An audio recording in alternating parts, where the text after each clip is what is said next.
ବର୍ତ୍ତମାନ ଆପଣମାନେ ଦେଖନ୍ତୁ ଦେଖିପାରୁଥିବେ ଏଇ ବ୍ୟାନର ଆପଣମାନେ ଦେଖନ୍ତୁ ବ୍ୟାନରଟିଏ ଦେଖନ୍ତୁ ମନ୍ଦିରରେ ଝୁଲା ହେଇଛି ଆପଣମାନେ ଦେଖନ୍ତୁ ହଁ ଲେଖା ହେଇଛି ସୌଜନ୍ୟ ରାମେଶ୍ୱର ମହାଦେବ ମନ୍ଦିର ପୂଜା କମିଟି ଓ ପୁରୁଜୋଡ଼ା ଗ୍ରାମବାସୀ ଆପଣମାନେ ଦେଖିପାରୁଥିବେ ଏବଂ ଇଂରାଜୀ ନବବର୍ଷର ସେମାନେ ଅଭିନନ୍ଦନ ମଧ୍ୟ ଜଣାଇଛନ୍ତି ଆପଣମାନେ ଦେଖନ୍ତୁ ଓମ୍ ଶ୍ରୀ ଶ୍ରୀ ରାମେଶ୍ୱର ମହାଦେବ ମନ୍ଦିର ପୁରୁଜୋଡ଼ା ଲେଖା ହେଇଛି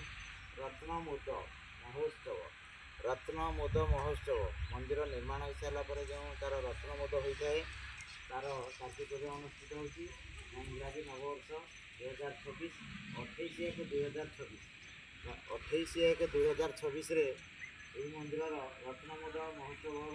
ଆପଣମାନେ ସମସ୍ତେ ଆସି ଏଠାରେ ବି ମଧ୍ୟ ଯୋଗଦାନ ବି କରିବେ ଏବଂ ଆମର ଯିଏକି ଦେବଦେବ ମହାଦେବ ଏବଂ ମାତା ପାର୍ବତୀଙ୍କର ଦର୍ଶନ ଲାଭ ମଧ୍ୟ କରିପାରିବେ ଏବଂ ତାଙ୍କର ଆଶୀଷ ମଧ୍ୟ ନେଇପାରିବେ ଆଶୀର୍ବାଦ ନେଇପାରିବେ।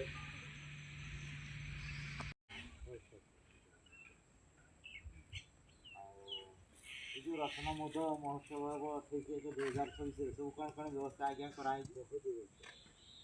ବହୁତ ବହୁତ ହଁ ହଁ ଆଉ କୀର୍ତ୍ତନ ମଣ୍ଡଳୀ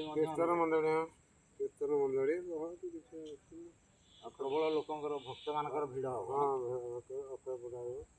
ସତେକି ଆମର ଅକ୍ଷୟ ସାର୍ ଦେବେ ଆସିବେ ଆଉ ଆପଣମାନେ ତ ଏଠାରେ ମାନେ ପୁରା ଅଛନ୍ତି ଆଉ ସେବା କରିବା ପାଇଁ ଆଉ ଯାହା ହଉ ଆମର ଯିଏକି ଆମର ପୂଜକ ଆପଣମାନେ ଦେଖିପାରୁଥିବେ ଆମର ପୁରୋହିତ ନନା ଯିଏକି ବହୁତ ଭଲ ବି ମନ୍ତ୍ର ଉଚ୍ଚାରଣ କରି ପୂଜା ପାଠ କରିଥାନ୍ତି ଏବଂ ଜଣେ ଭକ୍ତର ମନସ୍କାମନା କିଭଳି ପୂର୍ଣ୍ଣ ହେବ ସେ ମଧ୍ୟ ଆମର ଦେବଦେବ ମହାଦେବ ମାତା ପାର୍ବତୀଙ୍କ ନିକଟରେ ମଧ୍ୟ ସେ ମଧ୍ୟ ନିଜର ଇଚ୍ଛା ଓ ଆକାଂକ୍ଷାକୁ ସେ ପ୍ରକାଶ କରିଥାନ୍ତି ତାଙ୍କ ଭକ୍ତମାନଙ୍କ କଲ୍ୟାଣ ନିମନ୍ତେ ପ୍ରାର୍ଥନା କରିଥାନ୍ତି।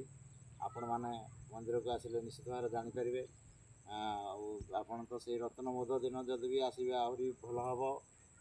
ଅନେକ ଭକ୍ତ ବି ସେଦିନ ଆସି ଏଠାରେ ପହଞ୍ଚିବେ ନିଶ୍ଚିତ ଭାବରେ ଆପଣ ତ ବ୍ୟାନରଟିକୁ ଦେଖିପାରୁଥିବେ ଦିଆଯାଇଛି ଆପଣମାନେ ଦେଖନ୍ତୁ ଏବଂ ମନ୍ଦିରର କାରୁକାର୍ଯ୍ୟ ବହୁତ ସୁନ୍ଦର ବି ହେଇଛି।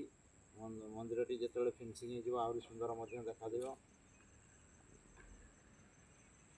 आपको और आपके पूरे परिवार को मेरी तरफ से नए साल की हार्दिक शुभकामनाएं।